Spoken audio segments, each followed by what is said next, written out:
Bom dia a todos vocês que nos seguem pelos nossos canais do YouTube, Instagram, Facebook.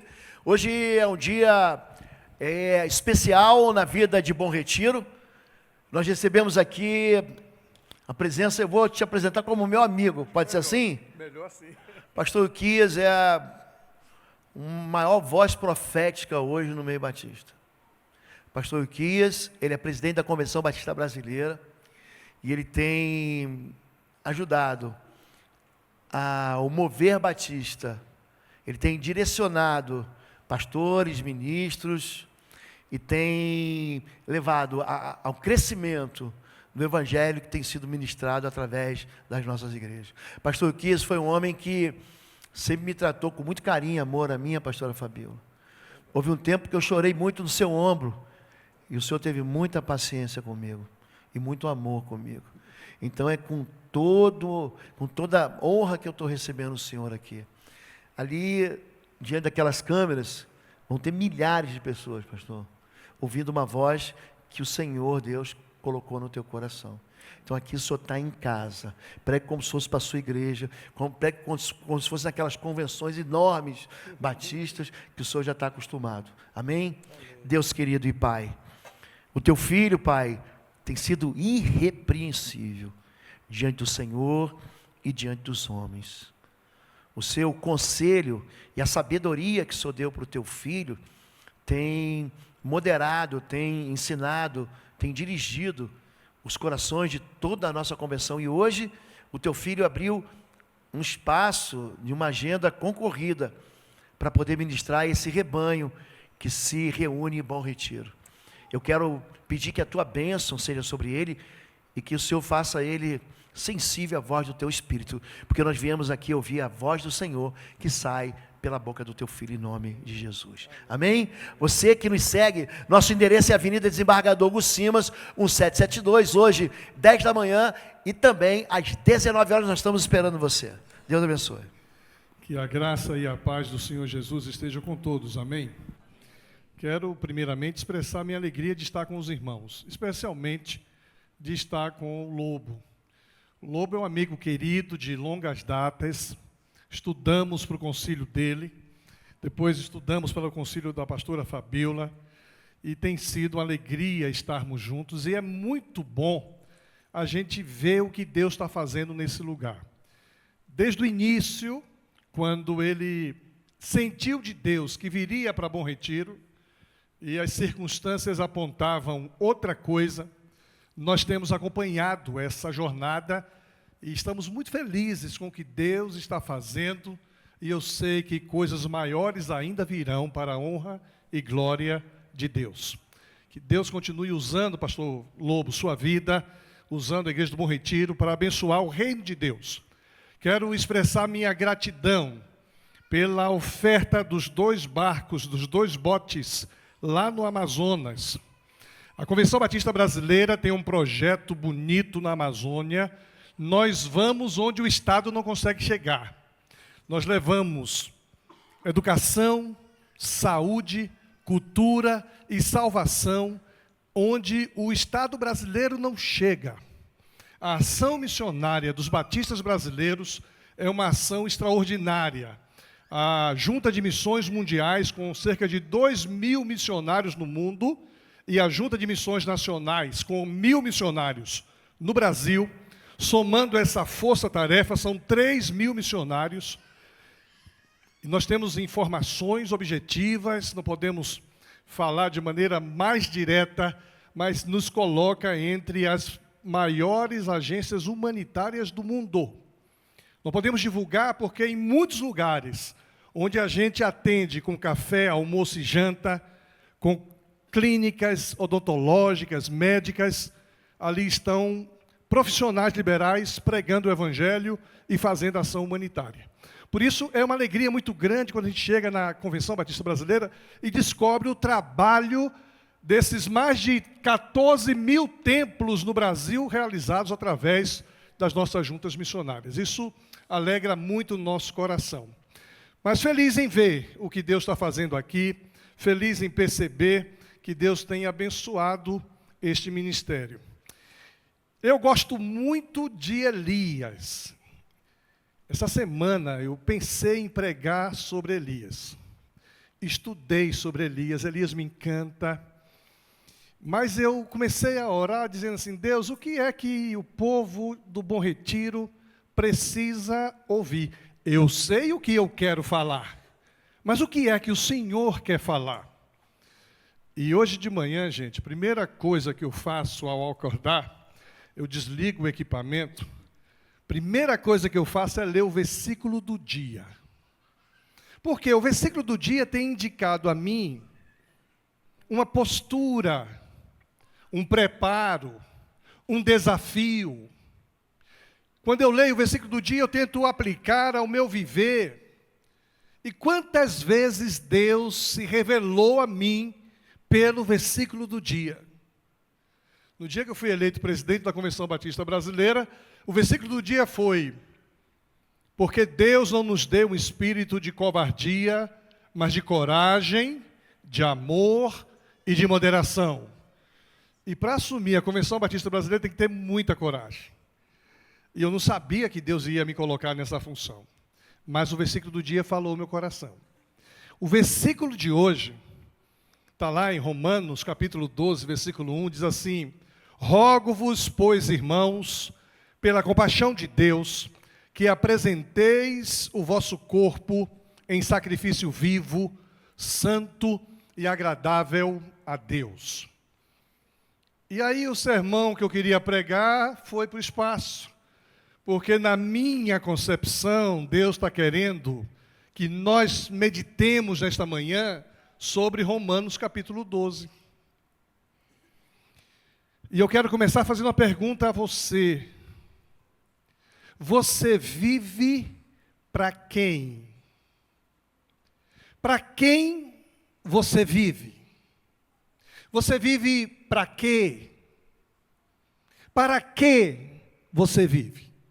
Alguns de nós poderíamos dizer: eu vivo para minha família. Outros dizem assim: eu vivo para minha esposa. Eu vivo para os meus filhos. Tem gente que acaba perdendo o sentido da vida e começa a viver para um cachorrinho lindo, para um gatinho. Tem gente que vive para o trabalho. Tem gente que vive para a igreja, para a estrutura religiosa. Para quem você tem vivido? O nosso desafio, queridos, é vivermos para Deus. Isso aqui é muito sublime. Quando vivemos para Deus, nós nos dedicamos de maneira extraordinária às pessoas, às coisas e às circunstâncias em que nós estamos presentes. Eu quero ler com vocês Romanos capítulo 12, de 1 a 8, que diz assim: rogo-vos, pois, irmãos, pela misericórdia de Deus, que apresenteis o vosso corpo por sacrifício vivo, santo e agradável a Deus, que é o vosso culto racional. E não vos conformeis com este mundo, mas transformai-vos pela renovação da vossa mente, para que experimenteis qual seja a boa, agradável e perfeita vontade de Deus. Porque pela graça que me foi dada, digo a cada um dentre vós, que não pense de si mesmo além do que convém, antes pense com moderação, segundo a medida da fé que Deus repartiu a cada um.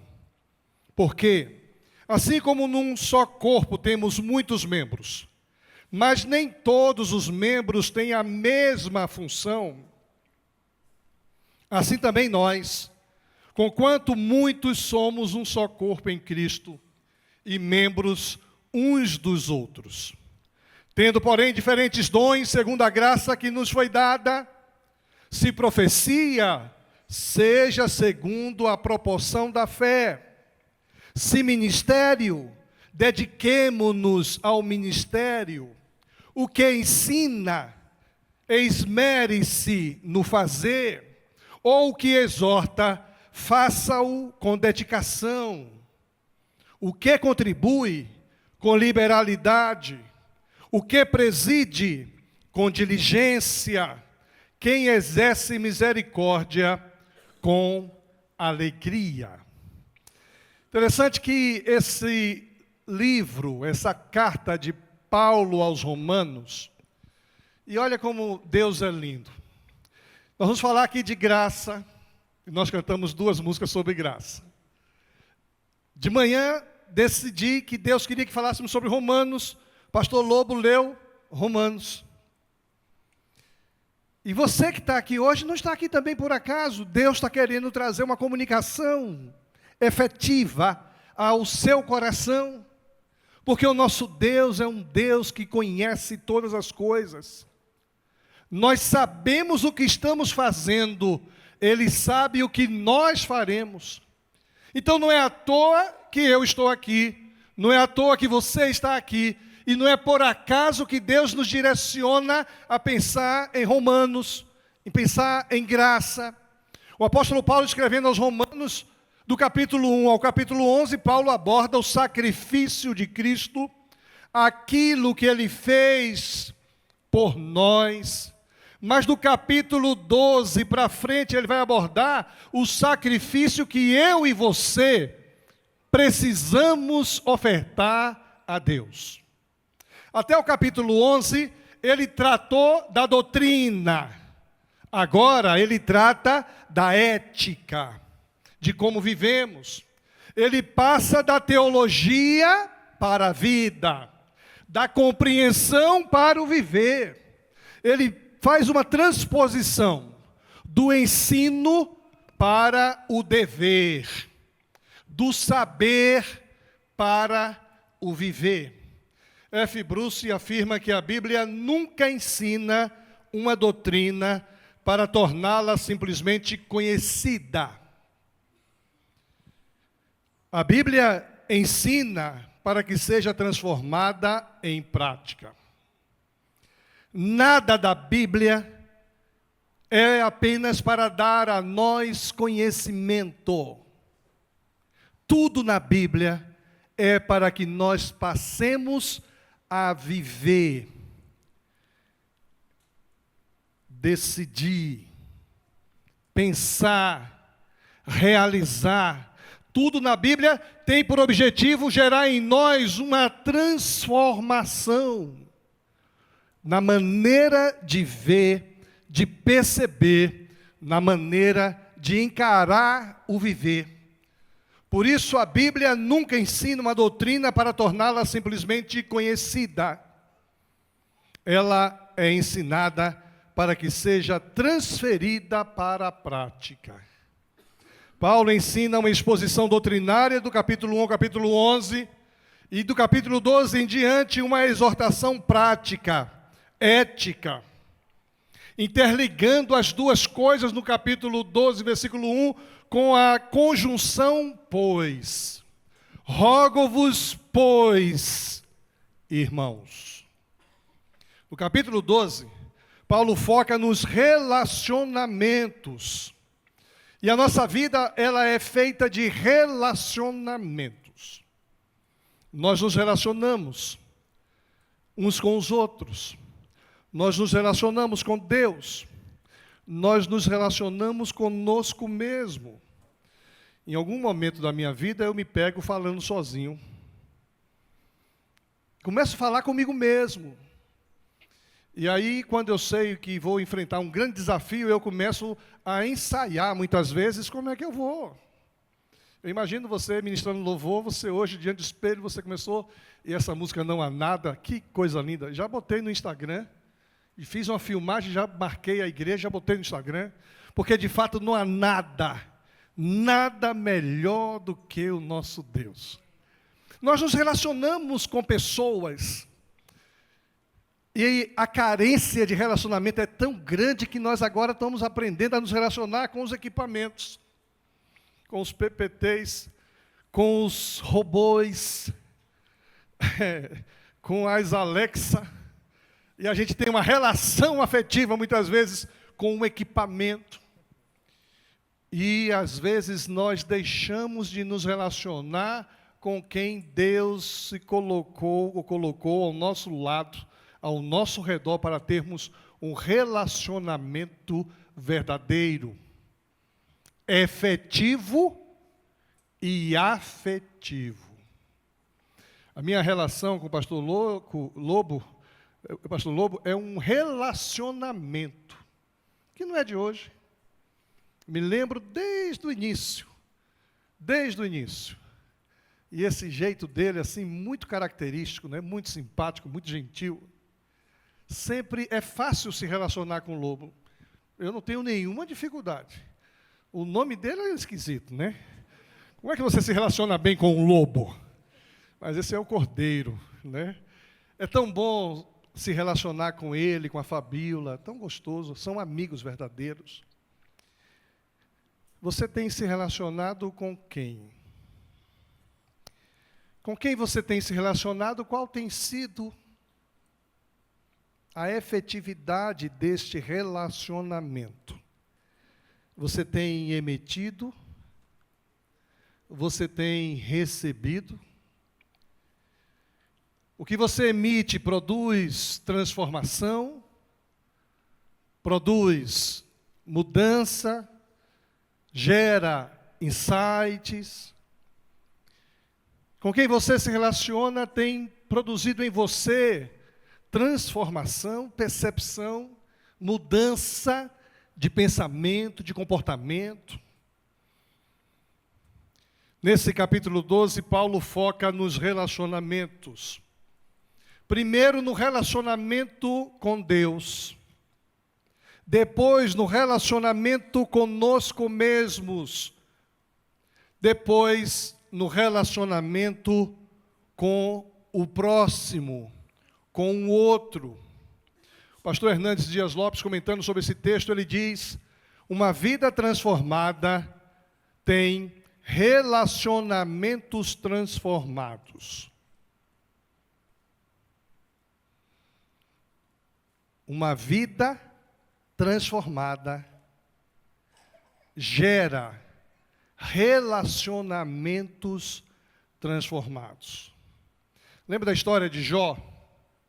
Jó era um homem que andava com Deus. Jó era um homem íntegro, temente a Deus. Jó é mostrado para Satanás como sendo homem fiel na face da terra, não existe um como Jó. E o texto diz que foi Deus que disse isso. Às vezes eu e você, a gente pensa que a gente anda com Deus. Uma coisa é a gente pensar, outra coisa é Deus dizer: viste, de onde vem Satanás? Venho de rodear a terra e passear por ela. Viste meu servo Jó?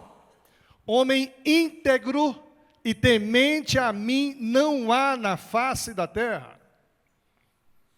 E o relacionamento que Jó começa a desenvolver com Deus a partir dessa afirmação, o relacionamento que ele começa a desenvolver consigo mesmo a partir desta afirmação, o relacionamento que ele começa a desenvolver com os amigos dele a partir dessa afirmação é transformado. E no finalzinho do capítulo do livro de Jó, ele diz: antes eu te conhecia só de ouvir falar, mas agora os meus olhos te veem. O relacionamento de Jó com Deus é transformado. O relacionamento de Jó com a sua esposa, com seus amigos, é transformado. Logo, uma vida transformada gera relacionamentos transformados. Aí eu volto para a nossa primeira afirmação. Para que ou para quem você tem vivido? Vivemos para Deus. O apóstolo Paulo vai dizendo assim: porque nele vivemos, nele existimos e nele nos movemos. Você vive em Deus, você vive para Deus, ainda que você não acredite nele. Na hora que Deus quiser impedir, interromper o seu viver nele, você morreu. A vida de Deus em nós nos mantém vivos. A vida de Deus em nós nos mantém ativos. Por isso você precisa entender hoje de que não importa as prioridades que você tem dado na sua vida, você vive para Deus. E você vive por Deus, porque nele nos movemos, nele existimos, nele respiramos. E eu quero falar então sobre essas 3 transformações. Primeiro, vivemos para Deus, restaurando o nosso relacionamento com Ele. Eu até não creio em Deus, mas o pastor está dizendo que eu vivo em Deus, então eu preciso restaurar a maneira com que eu me relaciono com Deus. A sua maneira de viver precisa refletir aquilo que você vive para Deus. Você precisa entender isso e precisa praticar isso.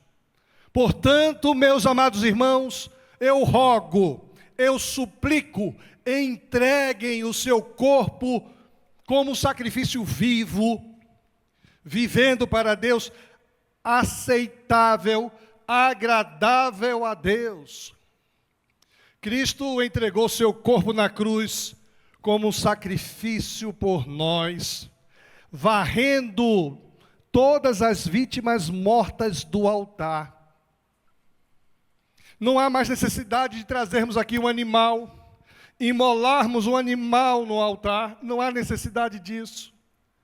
Cristo fez isso de uma vez por todas. Isso é tão sério, pastor Lobo, tão profundo, que às vezes me preocupa quando alguns púlpitos continuam pregando vítimas mortas no altar. Por exemplo, a teologia da prosperidade é uma vítima morta no altar. Você vai vir à igreja, vai receber de Deus para gastar no mundo. Vítimas mortas no altar. Mas quando eu entendo que Deus me chamou para viver uma nova vida, eu entendo que Jesus pagou de uma vez por todas na cruz do Calvário, para que não haja mais morte, apenas vida. Terás vida em olhar para Jesus Salvador. Olhai para Ele e sede curados. Jesus é a vítima que varreu de uma vez por todas a morte. Por causa do sacrifício de Jesus na cruz, nós temos certeza de vida eterna. Temos convicção de perdão de pecados. Cristo entregou o seu corpo na cruz por mim e por você. Agora devemos entregar o nosso corpo como sacrifício vivo. Não sacrifício morto. Sabe como é que você entrega a sua vida como sacrifício morto? É quando você vive de segunda a sábado, lá no seu dia a dia, e ninguém percebe Cristo em você. Ninguém percebe no seu vocabulário que há vida no que você fala. Ninguém percebe no seu trabalho que você transmite algo diferente. Uma vez eu entrei num ambiente e o rapaz disse assim: Ilquias, eu noto que você traz uma energia forte. Eu falei, cara, eu trago a maior energia que existe no universo. O poder do Espírito Santo está em mim. Agora o cara disse, eu percebi uma energia. Você às vezes convida uma pessoa para vir na igreja, olha, queria que fosse na igreja do Bom Retiro, pastor Lobo, um cara legal, o louvor lá é joia.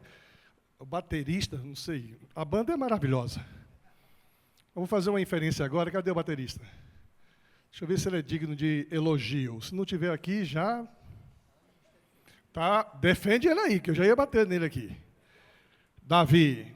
Mas a última música que ele, do louvor que ele cantou, o Leão que Ruge, ele fez um solo na bateria, E eu fitei aquilo ali.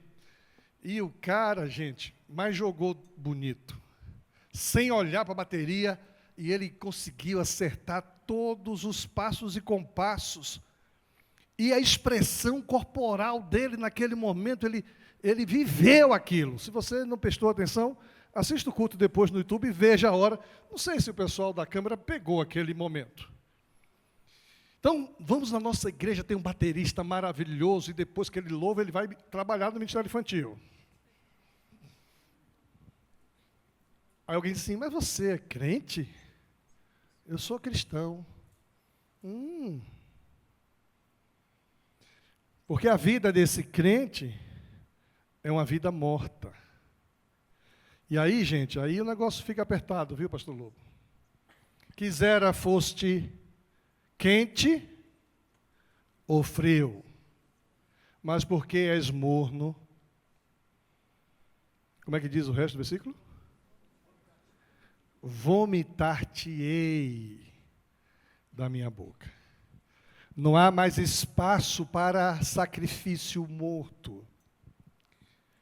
Rogo-vos, pois, irmãos, que apresenteis o vosso corpo como sacrifício vivo. Viver para Deus. Viver em Deus. No trânsito, no futebol, no vôlei, na família, no trabalho, na escola, na igreja. Eu preciso da vida de Cristo em mim. Paulo apela pela misericórdia de Deus, ou seja, com base no que Deus fez por nós. Wilson Geoffrey diz o seguinte: no Novo Testamento, se a teologia é graça, a ética é gratidão. Se a teologia é graça, o viver é gratidão. Eu vou viver para Deus. Que darei eu ao Senhor por todos os benefícios que me tem feito? O salmista perguntou. Pagarei os meus votos na presença de todo o seu povo. Eu vou viver para Deus. Por isso o termo diz assim, sacrifício vivo, corpos consagrados, separados, reservados para o serviço a Deus. O meu corpo está separado para servir a Deus. Logo, não vou compartilhar o meu corpo com o inimigo de nossas almas. E aqui a gente entra em uma outra área extremamente profunda. O que eu faço com o meu corpo é um problema meu. Ah, é? Será que é? O que eu faço com o meu corpo é um problema meu e de Deus, porque o meu corpo está entregue como sacrifício vivo no altar do Senhor. E não é de qualquer maneira, não, agradável a Deus. Agradamos a Deus quando contemplamos o que é santo, puro, quando praticamos o que é reto, quando vivemos a justiça. Por isso que Jesus, ensinando os seus discípulos, diz assim, mas buscai primeiro o reino de Deus e a sua.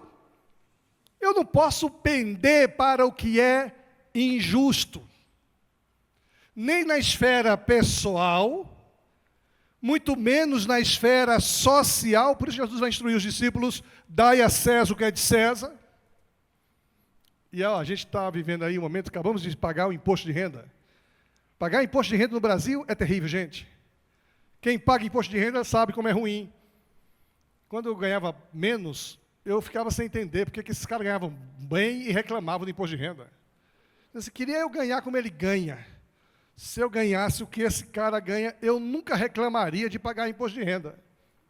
Mas dói quando a gente vê que a gente paga 3 meses do que a gente ganha para um governo e nem sempre a gente vê o retorno desse investimento.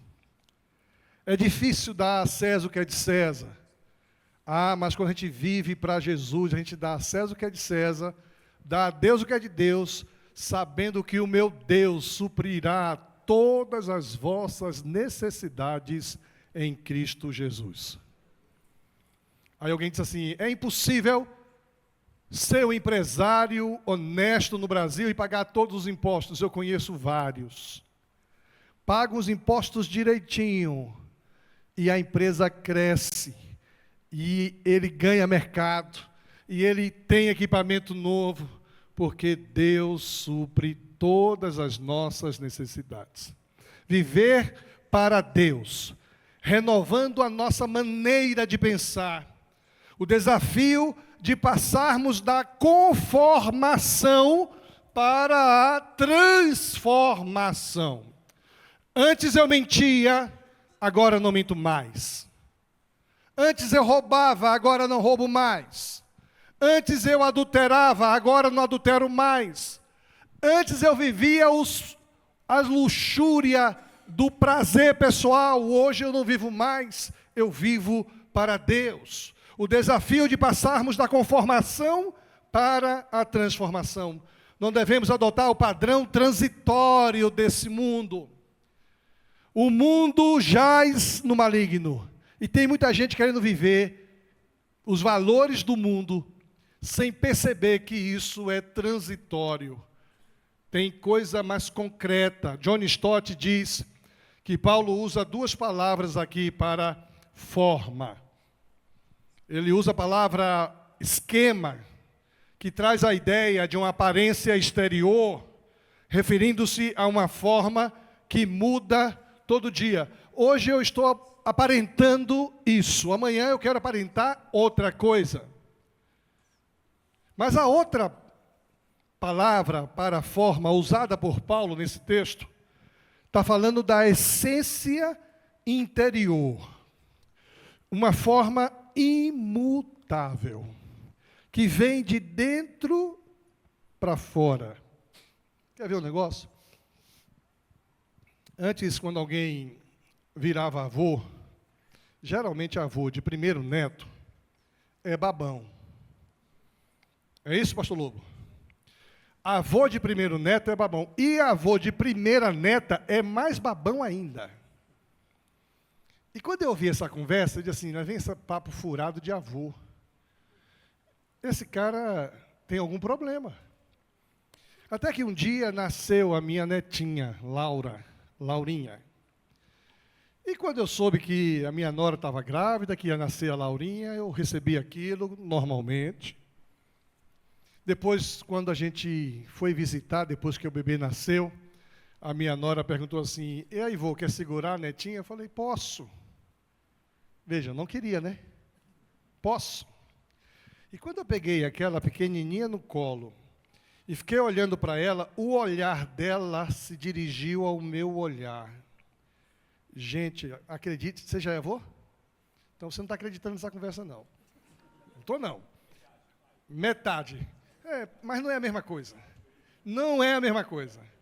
É outra dimensão, é uma metamorfose. Quando o meu olhar entrou no olhazinho da Laurinha, uma coisa dentro de mim começou a mudar.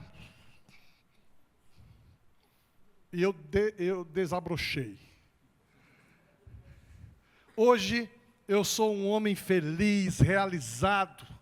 Eu não sabia que ser avô produziria uma satisfação tão grande.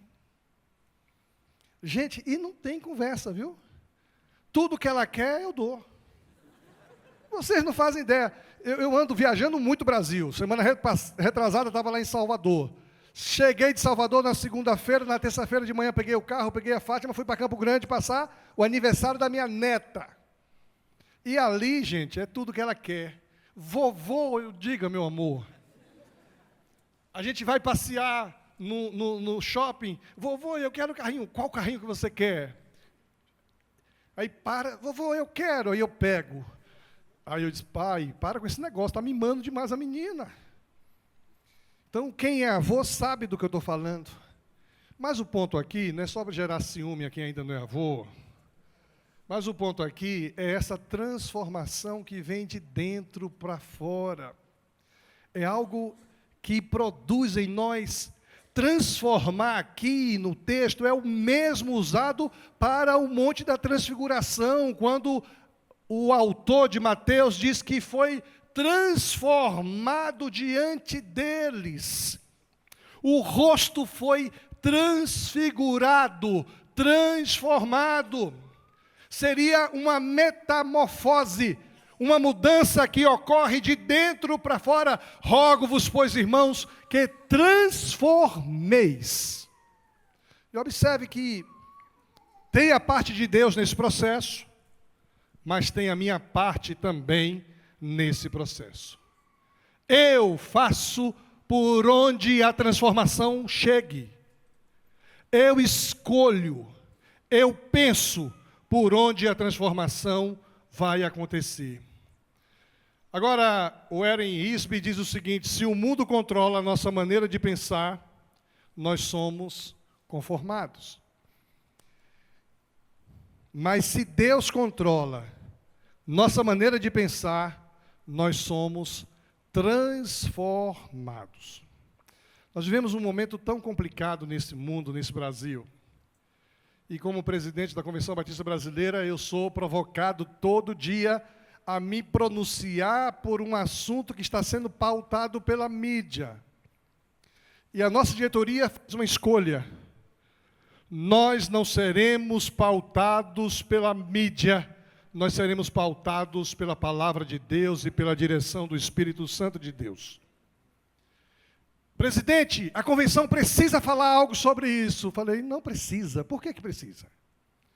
Nesse tempo de redes sociais, uma palavra do presidente da Convenção Batista Brasileira sobre qualquer um assunto gera um debate infindável.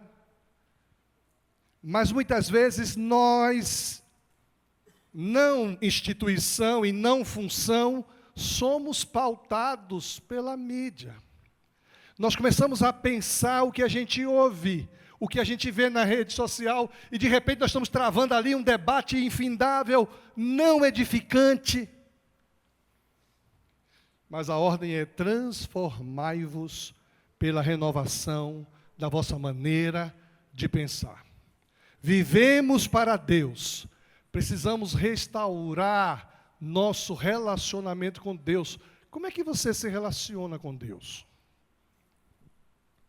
Você tem ouvido Deus falar? Você tem certeza de que Deus ouve seu falar? Você tem colocado suas angústias diante de Deus? Você tem compartilhado com Deus suas alegrias? Você tem orado e tem dado espaço para Deus responder? Eu queria pregar sobre Elias. Aí eu fui orar. Para que eu fui orar? Eu queria pregar sobre Elias. Mas quando a gente vai orar, Deus responde. Quando Deus responde, nós obedecemos. A minha maneira de me relacionar com Deus precisa ser uma maneira melhorada. Que nessa manhã você possa identificar algo a melhorar no seu relacionamento com Deus. Segundo lugar, precisamos restaurar nossos relacionamentos conosco mesmos. Versículo 3. Porque pela graça que me foi dada, digo a cada um dentre vós, que não pense de si mesmo além do que convém. Antes pense com moderação, segundo a medida da fé que Deus repartiu a cada um. Você não é um acidente. O seu nascimento não foi um erro, não foi um infortúnio, a sua vida não é um acaso da natureza.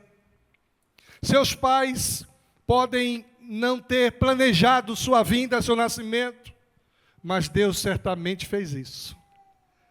Ele não ficou nem um pouco surpreso quando você nasceu. Aliás, Ele guardava você. Nós vamos receber, pastor Lobo, agora no segundo semestre aqui em Curitiba, um congresso para empresários extraordinário. Virá para aqui algumas autoridades mundiais. O presidente da Toyota vai estar aqui, mundial, vai estar aqui em Curitiba. E tem uma mulher que é vice-presidente do Banco Mundial. Essa mulher foi achada no lixo. Uma igreja adotou essa mulher. A certidão de nascimento dessa mulher, tem lá, Igreja Batista do Bom Retiro, um exemplo. Essa mulher hoje é a segunda pessoa mais importante do Banco Mundial. vai estar em Curitiba, dando um testemunho de transformação. Ela não foi um acidente. Quando a mãe dela a teve, e de alguma forma entendeu que não podia cuidar, colocou ali na lata do lixo, Deus sabia exatamente o que Deus ia fazer na vida daquela mulher, e se Deus fez isso na vida dela, Deus faz isso na minha vida, na sua vida. Grandes coisas Deus quer fazer através de você e de mim, se a gente tem conosco mesmo um relacionamento equilibrado. O nosso relacionamento conosco mesmo é transformado.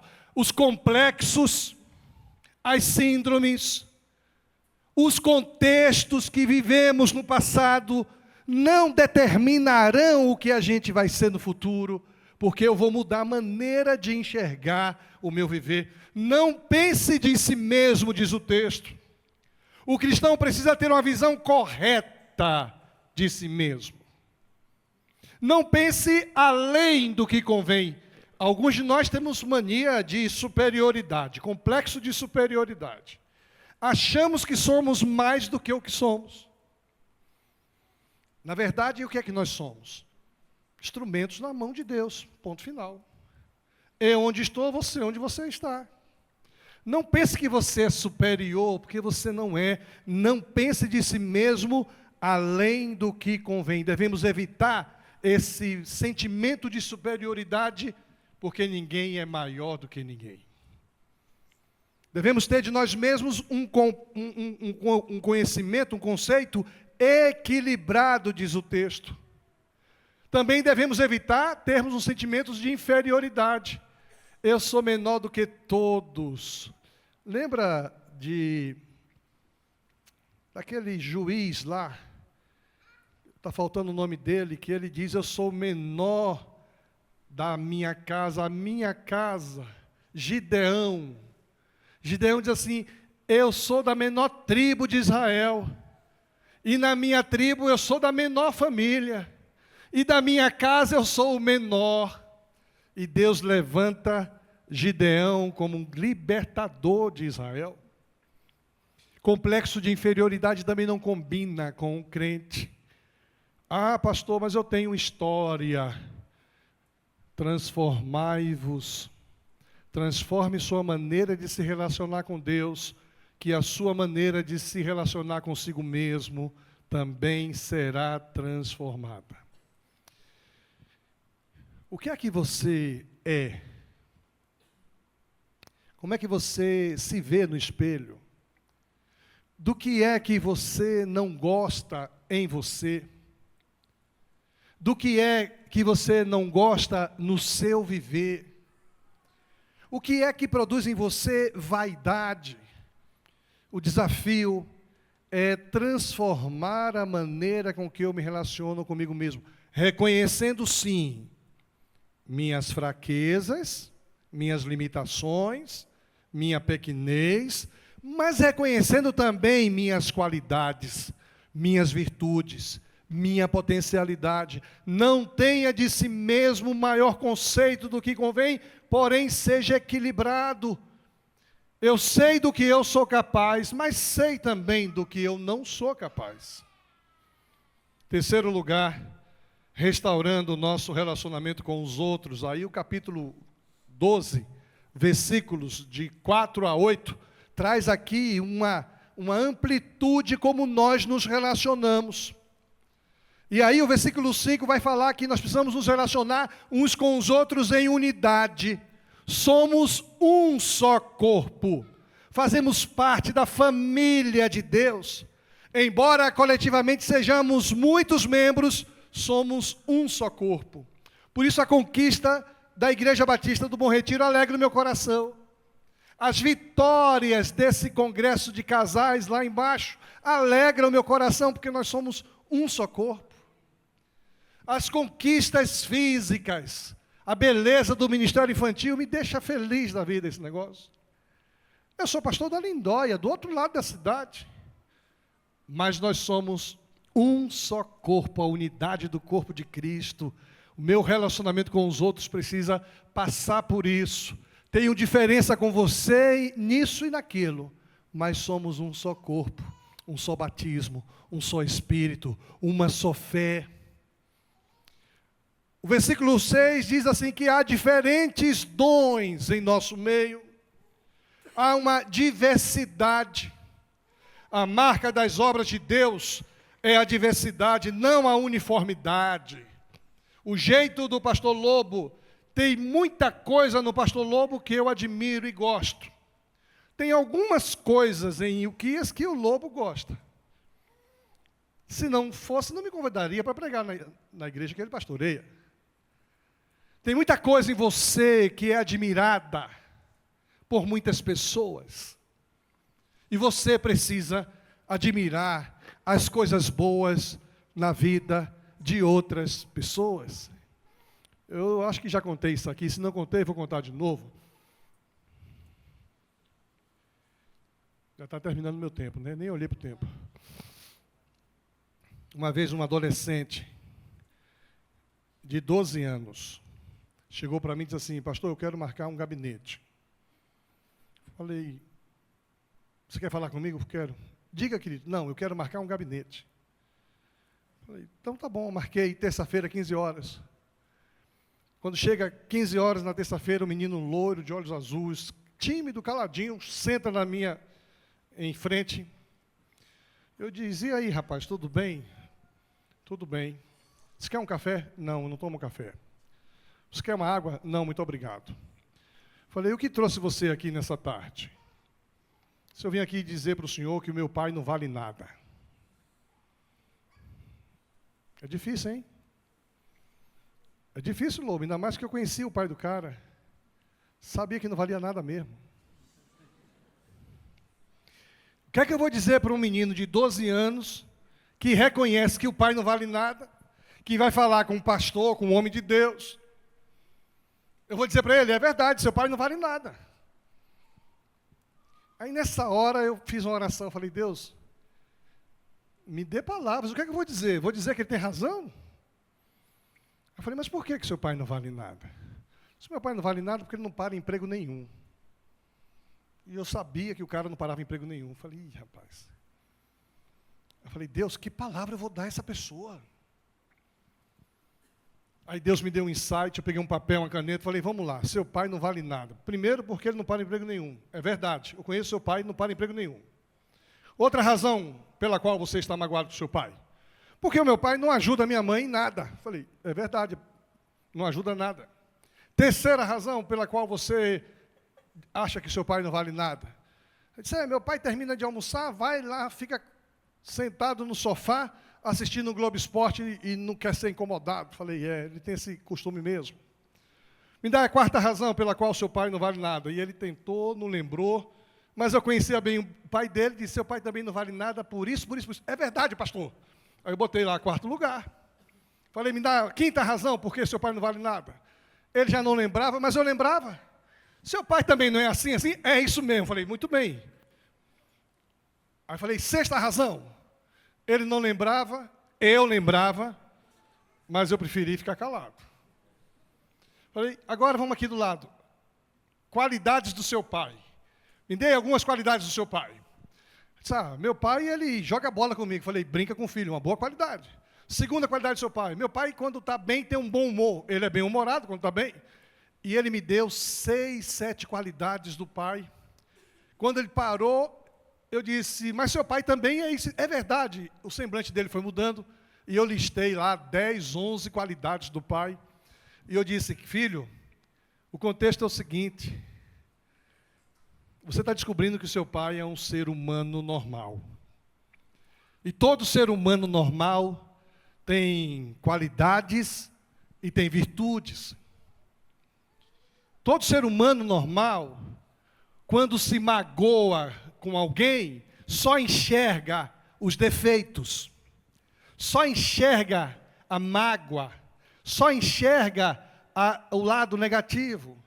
Nós somos desafiados nesta diversidade a olhar as coisas boas nos outros, ainda que magoado estejamos. Deus espera que haja em nós uma transformação. Rogo, pois, irmãos, que transformai a vossa maneira de pensar. Transforme a sua maneira de se relacionar com Deus. Somos desafiados a termos um relacionamento com Deus mais íntimo, transformador, confrontador. Mostra-me, Senhor, trabalha em mim, transforma-me. Somos desafiados a termos um relacionamento transformado conosco mesmos, reconhecendo nossas potencialidades, nossas dificuldades e nos colocando a serviço de Deus. Somos desafiados a transformar a maneira com que nós vivemos com os outros. A banda pode subir. Vamos transformar a maneira com que nós nos relacionamos com os outros, deixando de olhar apenas o negativo, mas reconhecendo os aspectos positivos que cada um de nós tem. Que nessa manhã, essa palavra possa gerar em você o insight, a transformação, pelo amor de Deus, pela misericórdia de Deus, porque Cristo morreu na cruz por você, se entregou por você. Você não pode viver do jeito que você quer viver. Nós somos chamados para vivermos para Deus, porque nele nós somos, nele existimos, nele nos movemos, e que a vida dele em nós gere relacionamento transformados. No trabalho tem aquela pessoa que você tem alguma dificuldade, você vai encará-la amanhã, e você vai chegar para ela amanhã: bom dia fulano, tudo bem? Tudo bem, ontem na igreja eu pensei em você, viu? Fui desafiado a encarar os seus pontos positivos. Talvez você vai precisar mudar hoje, chegando em casa, está lá aquele menino, aquela menina, está lá aquele esposo, aquela esposa, e você vai dar passos de transformação. Talvez você vai olhar no espelho, entrando no carro, olha no espelho, você diz: eu preciso melhorar o meu relacionamento comigo mesmo. Que Deus nos abençoe.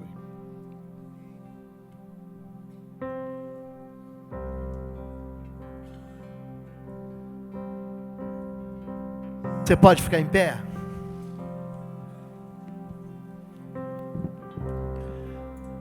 Deus, ele fala com tanta clareza. Romanos 12 é um chamado à transformação. Todo mundo se encontra com Deus, cada um de nós, e é obrigado a encarar a santidade de Deus e o pecado que há em nós. Eu quero desafiar você hoje. 3 áreas aqui foram muito bem destacadas. O que precisa mudar, o que precisa ser transformado na relação que você tem com Deus. Essa conversa de oferecer sacrifício morto no altar entrou assim no meu coração como um foguete. Ser crente no domingo, gente, é simples. É ser crente em casa, de segunda a sábado, que mostra o relacionamento que a gente tem com Deus. O que mudou na tua vida? Conta para mim, conta para você, o que mudou na tua vida quando você se encontrou com Deus? Aqui é um clamor. O apóstolo Paulo está escrevendo a Roma e está clamando para que a gente ofereça a Deus um culto racional, mas um culto vivo. E aí a gente quer falar de Deus para os outros, mas a nossa vida não corresponde àquela vida transformada que já devia ter sido transformada. O que no relacionamento que você tem com Deus que precisa ser mudado?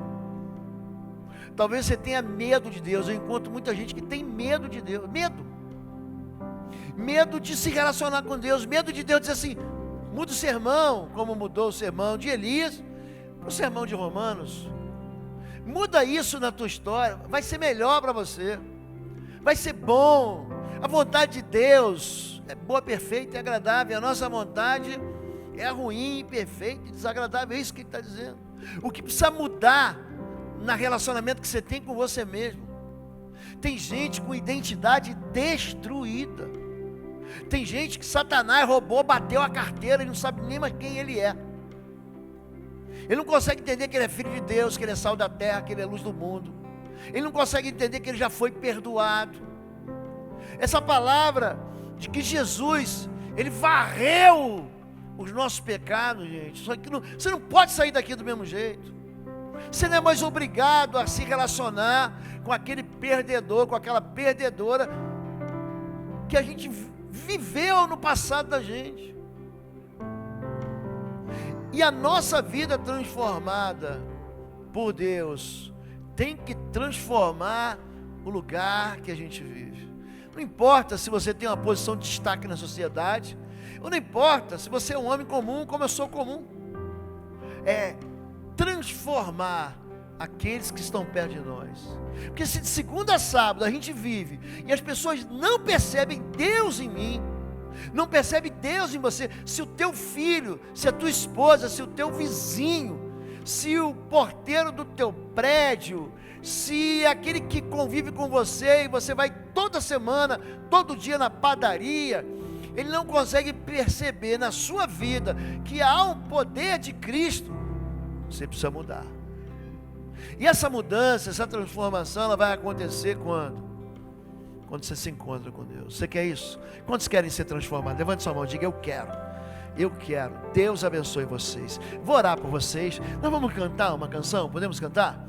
Todos vocês que levantaram as mãos, vem aqui à frente. Vamos orar juntos? Para a gente levantar um clamor. Eu quero ser transformado. Eu quero que Deus mude aquilo que eu estou vivendo com Ele, aquilo que eu estou vivendo com as pessoas, aquilo que eu estou me relacionando comigo mesmo. Vem aqui à frente, sai do seu lugar. Se você é visitante, não se constranja. Esse é um momento aqui em que a gente entrega para Deus assim: Deus, eu entendi a sua voz, eu entendi o que o Senhor falou comigo, eu sei o que eu preciso mudar, eu sei aonde eu estou falhando e aonde eu preciso ser. Existem áreas de transformação. Eu preciso perder o medo que eu tenho, onde Deus quer mudar uma área da minha vida que eu estou resistindo. Feche seus olhos, em nome de Jesus. Pai querido, não há nada melhor do que o Senhor, Pai. Essa manhã a gente foi pego, o Senhor, a Tua palavra nos pegou de surpresa, nos pegou desprevenidos, Senhor Deus. Quando nós olhamos nesse espelho que Teu Filho falou para a gente começa a enxergar em nós áreas que não foram transformadas. Nós conseguimos olhar em nós exemplos da nossa vida diária, em que a gente se relaciona de uma maneira muito pobre com o Senhor. Nós nos mantemos à distância de Ti. Nós temos medo de ser confrontados com as nossas feiuras, Senhor Deus, com os nossos erros. Mas quando o Senhor aponta para nós, o Senhor não quer nos diminuir, Pai, só quer nos fazer iguais ao Teu Filho Jesus. Transforma a nossa vida, Pai. Transforma a nossa história nesse culto racional, em que as pessoas que estão perto de nós conseguem ver o brilho do Teu Filho Jesus em nós. Transforma esse relacionamento que nós temos, como nós somos cruéis conosco mesmo, Pai. Como nós somos malignos contra nós mesmos. Como nós nos massacramos, nos auto-sabotamos, por causa de uma identidade falsa que nós aprendemos e tomamos como nossa. A nossa identidade é roubada, é saqueada, é furtada, e nós acabamos acreditando que nós somos aqueles que nós não somos de fato. Às vezes cremos que somos mais do que somos, muitas vezes cremos que somos menos daquilo que somos. Pai, nossa vida transformada ela precisa transformar aquilo que vive em volta de nós, Pai, para que todos saibam que o nosso culto racional, ele não acontece só no domingo, Senhor Deus, acontece na nossa história, na nossa vida, aonde quer que a gente vá, para que as pessoas, seja o nosso netinho, o nosso filhinho, o nosso irmão, o nosso cônjuge, as pessoas até que competem e que não se agradam de nós, possam perceber que Deus mudou a nossa vida. Nós oramos assim e entregamos a Ti tudo que somos, Pai, para que o Senhor continue essa obra que tem transformado a nossa vida na imagem do Teu Filho Jesus. Amém, amém, amém. Você pode dar um amém? Você pode dar um aplauso ao Senhor Jesus? Deus abençoe a sua vida. Levante sua mão, querido. Deus abençoe você. Que o amor de Deus, o nosso Pai, a graça do nosso Senhor e Salvador Jesus Cristo e as consolações do Espírito Santo de Deus seja sobre a sua vida agora e sempre. Amém. Levante sua mão assim, ó. Dá um tchau pro pastor. Bom domingo, gente. Deus abençoe, gente. Deus abençoe a todos.